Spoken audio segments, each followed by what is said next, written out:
ಮಿತ್ರರೇ ನಮಸ್ಕಾರ.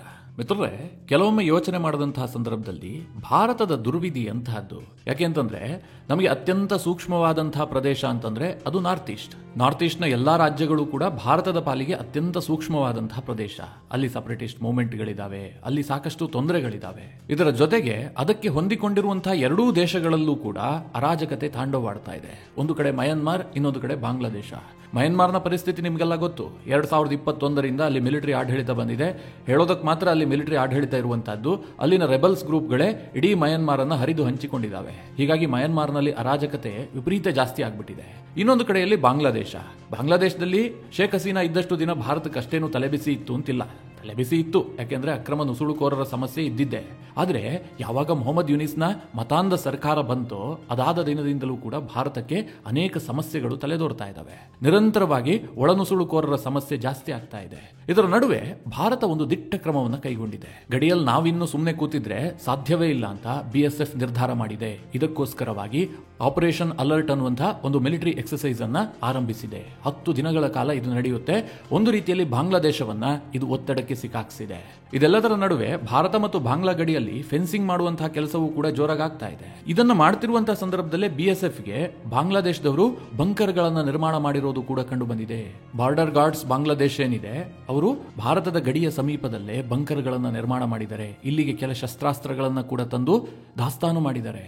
ಇದು ಕೂಡ ಸ್ವಲ್ಪ ಆತಂಕಕಾರಿಯಾಗಿದೆ, ಯಾಕೆಂದ್ರೆ ಪಾಕಿಸ್ತಾನದ ಲಿಂಕ್ ಬಾಂಗ್ಲಾಗೆ ಜಾಸ್ತಿ ಆಗ್ತಾ ಇದೆ. ಇದರ ನಡುವೆ ಗಡಿಯಲ್ಲಿ ಬಂಕರ್ಗಳು ಪತ್ತೆಯಾಗಿರುವಂತದ್ದು ಭಾರತದ ಟೆನ್ಷನ್ ಅನ್ನು ಜಾಸ್ತಿ ಮಾಡಿದೆ. ಮಿತ್ರರೇ, ಈ ಎಲ್ಲಾ ಡೆವಲಪ್ಮೆಂಟ್ಗಳ ಕುರಿತಾಗಿ ಈ ವಿಡಿಯೋದಲ್ಲಿ ನಿಮಗೆ ಡೀಟೇಲ್ ಆದಂತಹ ಮಾಹಿತಿಯನ್ನು ಕೊಡ್ತೀನಿ. ನೀವು ಈ ವಿಡಿಯೋನ ಕೊನೆವರೆಗೂ ಮಿಸ್ ಮಾಡದೆ ನೋಡಿ. ನಿಮಗೆ ಹಿಂದೊಂದು ವಿಡಿಯೋದಲ್ಲಿ ತಿಳಿಸಿದ್ದೆ, ಪಾಕಿಸ್ತಾನ ಮತ್ತು ಬಾಂಗ್ಲಾದೇಶದ ಲಿಂಕ್ ಜಾಸ್ತಿ ಆಗ್ತಾ ಇದೆ. ಎಷ್ಟರ ಮಟ್ಟಿಗೆ ಅಂತಂದ್ರೆ ಪಾಕಿಸ್ತಾನದ ISI ಮತ್ತು ಬಾಂಗ್ಲಾದೇಶದ ನಡುವೆ ಇಂಟೆಲಿಜೆನ್ಸ್ ಶೇರಿಂಗ್ ಕೂಡ ತೀರ್ಮಾನ ಮಾಡಲಾಗಿದೆ.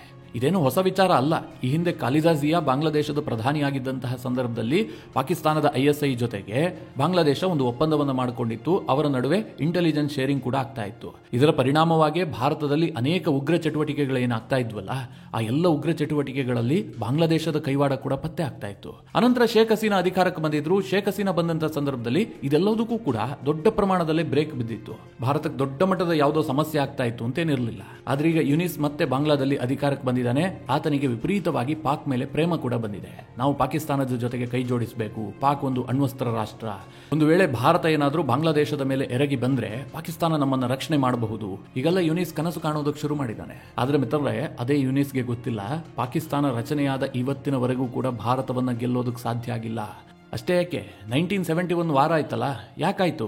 ಬಾಂಗ್ಲಾದೇಶವನ್ನ ನಿರ್ಮಾಣ ಮಾಡೋದಕ್ಕೆ ಭಾರತ ಪಾಕಿಸ್ತಾನದ ಮೇಲೆ ಯುದ್ಧ ಮಾಡಿತು. ಆ ಯುದ್ಧದಲ್ಲೇ ಬಾಂಗ್ಲಾದೇಶವನ್ನ ಭಾರತ ನಿರ್ಮಾಣ ಮಾಡಿದ್ದು.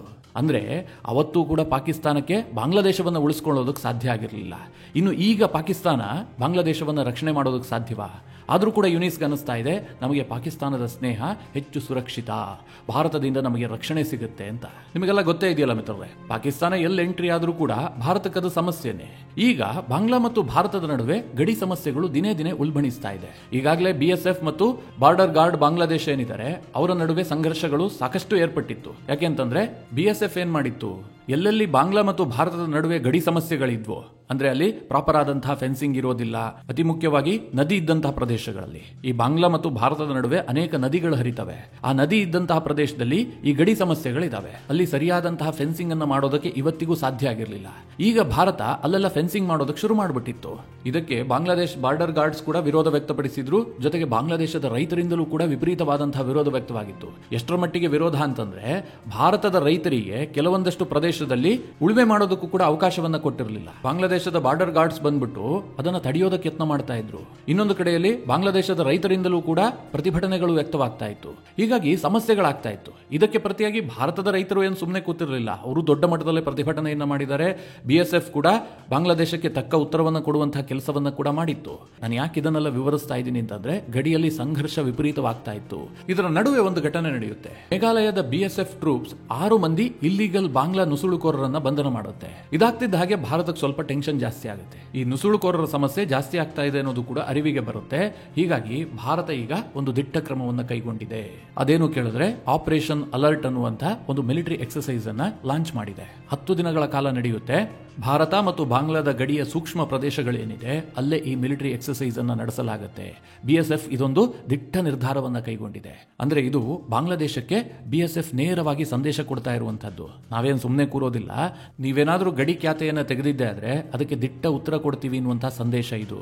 ಇದರ ನಡುವೆ ಬಾಂಗ್ಲಾದೇಶದ ಮಿಲಿಟರಿ ಫೋರ್ಸ್ ಏನಿದೆ ಅಂದ್ರೆ BGB ಇವರೀಗ ಭಾರತದ ಬಗ್ಗೆ ಅಪಪ್ರಚಾರವನ್ನು ಕೂಡ ಮಾಡ್ತಾ ಇದ್ದಾರೆ. ಅದು ಹೇಗೆ ಅಂತಂದ್ರೆ, ಈ ಪಶ್ಚಿಮ ಬಂಗಾಳದ ಮಾಲ್ಡಾ ಅನ್ನುವಂತಹ ಒಂದು ಜಿಲ್ಲೆ ಇದೆ. ಅಲ್ಲಿ BSF ನ ಸಿಬ್ಬಂದಿಗಳು ದೊಡ್ಡ ಪ್ರಮಾಣದಲ್ಲಿ ಫೆನ್ಸಿಂಗ್ ಕಾರ್ಯಕ್ರಮವನ್ನು ಕೈಗೊಂಡಿದ್ರು. ಆ ಜಿಲ್ಲೆಯಲ್ಲಿ ನುಸುಳುಕೋರರ ಸಮಸ್ಯೆ ಜಾಸ್ತಿ ಇದೆ ಎನ್ನುವ ಕಾರಣಕ್ಕಾಗಿ ಫೆನ್ಸಿಂಗ್ ಮಾಡಲಾಗ್ತಾ ಇತ್ತು. ಇದಕ್ಕೆ ಬಾಂಗ್ಲಾದೇಶದ ಮಿಲಿಟರಿ ಸಿಕ್ಕಾಪಟ್ಟೆ ವಿರೋಧವನ್ನು ವ್ಯಕ್ತಪಡಿಸಿತ್ತು.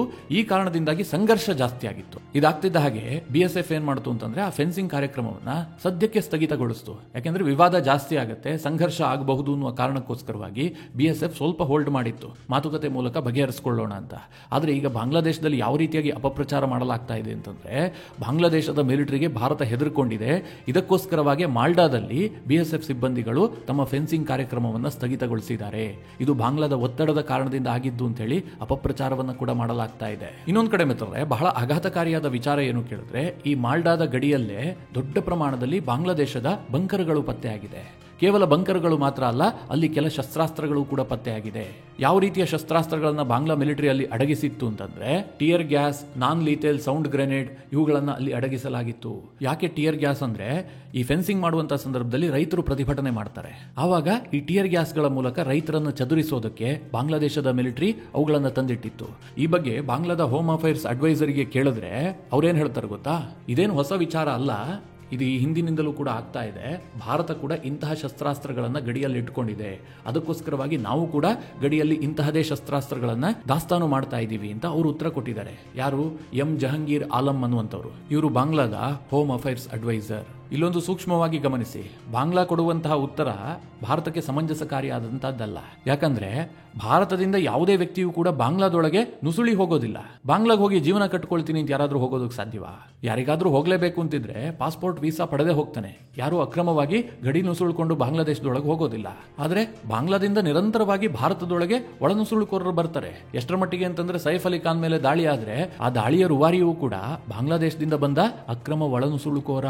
ಆತ 7 ತಿಂಗಳ ಹಿಂದೆಯೇ ಭಾರತಕ್ಕೆ ಬಂದಿದ್ದಂತೆ. ಆತ BNP ಪಕ್ಷದ ಕಾರ್ಯಕರ್ತ ಅಂತ ಈಗ ಗೊತ್ತಾಗ್ತಾ ಇದೆ. ಅಂದ್ರೆ ಬಾಂಗ್ಲಾದಲ್ಲಿ ಏನೇ ಸಮಸ್ಯೆ ಆಗ್ಲಿ, ಅಲ್ಲಿ ಜನರಿಗೆ ಬದುಕೋಕ್ ಆಗೋದಿಲ್ಲ ಅಂತಾದ್ರೆ ಅವರು ಮೊದಲಿಗೆ ಗುರಿ ಮಾಡುವಂತಹದ್ದೇ ಭಾರತವನ್ನ. ಭಾರತಕ್ಕೆ ಬಂದ್ಬಿಟ್ರೆ ನಮ್ಮ ಜೀವನ ಚೆನ್ನಾಗುತ್ತೆ, ಇಲ್ಲಿ ಹೇಗೋ ಕೆಲಸ ಮಾಡಿಕೊಂಡು ಬದುಕಬಹುದು ಅಂತ ಅವ್ರಿಗೆ ಅನ್ಸುತ್ತೆ.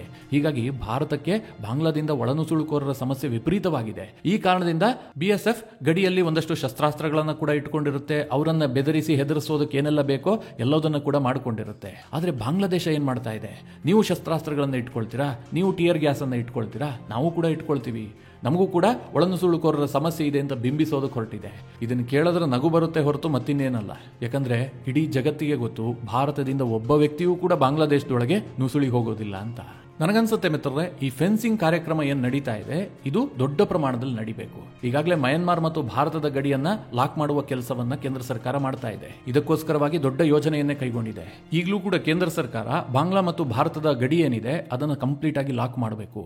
ಯಾವ ರೀತಿಯಾಗಿ ಲಾಕ್ ಮಾಡಬೇಕು ಅಂತಂದ್ರೆ, ಅಮೆರಿಕದಲ್ಲಿ ಟ್ರಂಪ್ ವಾಲ್ ಇದೆಯಲ್ಲ, ಆ ರೀತಿಯಾಗಿ ಬಂದ್ ಮಾಡಿಬಿಡ್ಬೇಕು. ಟ್ರಂಪ್ ವಾಲ್ ಬಗ್ಗೆ ಹಿಂದೆ ನಿಮಗೆ ಹೇಳಿದ್ದೆ. ಚಿಕ್ಕದಾಗಿ ಹೇಳಬೇಕು ಅಂತಂದ್ರೆ, ಅಮೆರಿಕ ಮತ್ತು ಮೆಕ್ಸಿಕೋದ ನಡುವೆ ಬಹಳ ದೊಡ್ಡದಾದಂತಹ ಗಡಿ ಇದೆ. ಅಮೆರಿಕ ಇವತ್ತು ಸರಿಸುಮಾರು 1 ಕೋಟಿಯಷ್ಟು ಒಳನುಸುಳುಕೋರರ ಸಮಸ್ಯೆಯನ್ನು ಎದುರಿಸ್ತಾ ಇದೆ. ಅಷ್ಟು ಜನ ಅಕ್ರಮ ವಲಸಿಗರು ಅಮೆರಿಕದಲ್ಲಿ ನೆಲೆಸಿದ್ದಾರೆ. ಇವರಿಂದ ಅಮೆರಿಕದಲ್ಲಿ ನಿರಂತರವಾಗಿ ಸಮಸ್ಯೆಗಳು. ಎಲ್ಲಾ ಅಕ್ರಮ ಚಟುವಟಿಕೆಗಳಲ್ಲೂ ಕೂಡ ಈ ಒಳನುಸುಳುಕೋರರ ಸಮಸ್ಯೆಯೇ ಜಾಸ್ತಿ. ಇದೇನು ಇವತ್ತು ನಿನ್ನೆಯ ಸಮಸ್ಯೆ ಅಲ್ಲ. ಟ್ರಂಪ್ ಈ ಹಿಂದೆ ಅಧಿಕಾರಕ್ಕೆ ಬಂದಿದ್ರಲ್ಲ, ಆಗ್ಲೂ ಕೂಡ ಈ ಸಮಸ್ಯೆ ಇತ್ತು. ಕೊರೋನಾ ಆದ ಬಳಿಕ ಇದು ಸ್ವಲ್ಪ ಜಾಸ್ತಿ ಆಗಿದೆ ಅಷ್ಟೇ. ಟ್ರಂಪ್ ತನ್ನ ಮೊದಲ ಅವಧಿಯಲ್ಲಿ ಒಂದು ತೀರ್ಮಾನ ಮಾಡ್ತಾರೆ, ಇಡೀ ಅಮೆರಿಕ ಮತ್ತು ಮೆಕ್ಸಿಕೋದ ಬಾರ್ಡರ್ ಏನಿದೆ ಅದನ್ನ ಕಂಪ್ಲೀಟ್ ಲಾಕ್ ಮಾಡಬೇಕು, ಅಲ್ಲಿ ದೊಡ್ಡದಾದಂತಹ ವಾಲ್ ಅನ್ನ ಕಟ್ಟಬೇಕು ಅಂತ.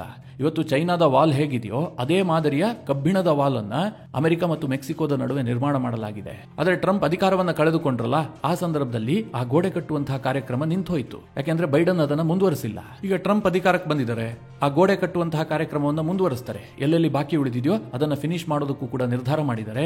ಜೊತೆಗೆ ಅಮೆರಿಕದಲ್ಲಿರುವಂತಹ ಎಲ್ಲಾ ಅಕ್ರಮ ವಲಸಿಗರನ್ನ ಕೂಡ ಹೊರಹಾಕೋದಕ್ಕೆ ತೀರ್ಮಾನ ಮಾಡಲಾಗಿದೆ. ಭಾರತಕ್ಕೂ ಕೂಡ ಅವರು ಹೇಳಿದ್ದಾರೆ, ನಿಮ್ಮ 18,000 ಮಂದಿ ಅಕ್ರಮ ವಲಸಿಗರು ಅಮೆರಿಕದಲ್ಲಿದ್ದಾರೆ, ಇವರನ್ನು ನಾವು ವಾಪಸ್ ಕಳಿಸ್ತೀವಿ ಅಂತ.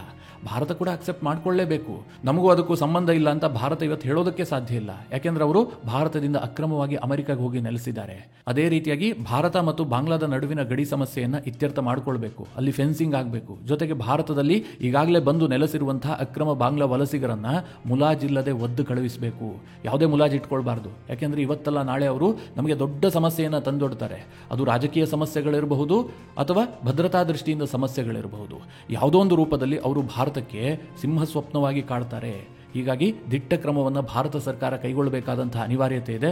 ನನಗನ್ನಿಸುತ್ತೆ ಈ ಬಾರಿ ಕೇಂದ್ರ ಸರ್ಕಾರದ ಬಜೆಟ್ನಲ್ಲಿ ಭಾರತ ಮತ್ತು ಬಾಂಗ್ಲಾದ ಗಡಿಯಲ್ಲಿ ಫೆನ್ಸಿಂಗ್ ಮಾಡೋದಕ್ಕೆ ಏನಾದರೂ ಯೋಜನೆಯನ್ನು ರೂಪಿಸಬಹುದು ಅಂತ ನನ್ನ ಅಭಿಪ್ರಾಯ. ಕೆಲ ರಕ್ಷಣಾ ತಜ್ಞರು ಕೂಡ ಅದನ್ನೇ ಹೇಳ್ತಾ ಇದ್ದಾರೆ. ಮಯನ್ಮಾರ್ ಮತ್ತು ಭಾರತದ ಗಡಿಯಲ್ಲಿ ಫೆನ್ಸಿಂಗ್ ಅನ್ನು ಮಾಡೋದಕ್ಕೆ ಹೇಗೆ ಕೇಂದ್ರ ಸರ್ಕಾರ ಹಣವನ್ನು ಬಿಡುಗಡೆ ಮಾಡಿತ್ತೋ ಹಾಗೆ ಈ ಬಾರಿ ಬಾಂಗ್ಲಾದ ಗಡಿಯನ್ನ ಕೇಂದ್ರ ಸರ್ಕಾರ ಫೋಕಸ್ ಮಾಡಬಹುದು ಅನ್ನುವಂಥ ಅಭಿಪ್ರಾಯಗಳಿದ್ದಾವೆ. ಮಿತ್ರರೇ, ಈ ಬಗ್ಗೆ ನೀವೇನು ಹೇಳ್ತೀರಿ? ನಿಮ್ಮ ಅನಿಸಿಕೆ ಅಭಿಪ್ರಾಯವನ್ನು ಕಮೆಂಟ್ ಮಾಡುವ ಮೂಲಕ ನಮಗೆ ತಿಳಿಸಿ. ಹಾಗೆ ನಿಮಗೆ ಈ ವಿಡಿಯೋ ಇಷ್ಟವಾದರೆ ಲೈಕ್ ಮಾಡಿ. ಜೊತೆಗೆ ನೀವಿನ್ನೂ ನಿಮ್ಮ ನೆಚ್ಚಿನ ಸಂಸ್ಕಾರ ಸೌರಭ ಯೂಟ್ಯೂಬ್ ಚಾನಲ್ನ ಸಬ್ಸ್ಕ್ರೈಬ್ ಮಾಡಿಲ್ಲ ಅಂತಾದರೆ ಈ ಕೂಡಲೇ ಸಬ್ಸ್ಕ್ರೈಬ್ ಮಾಡಿ.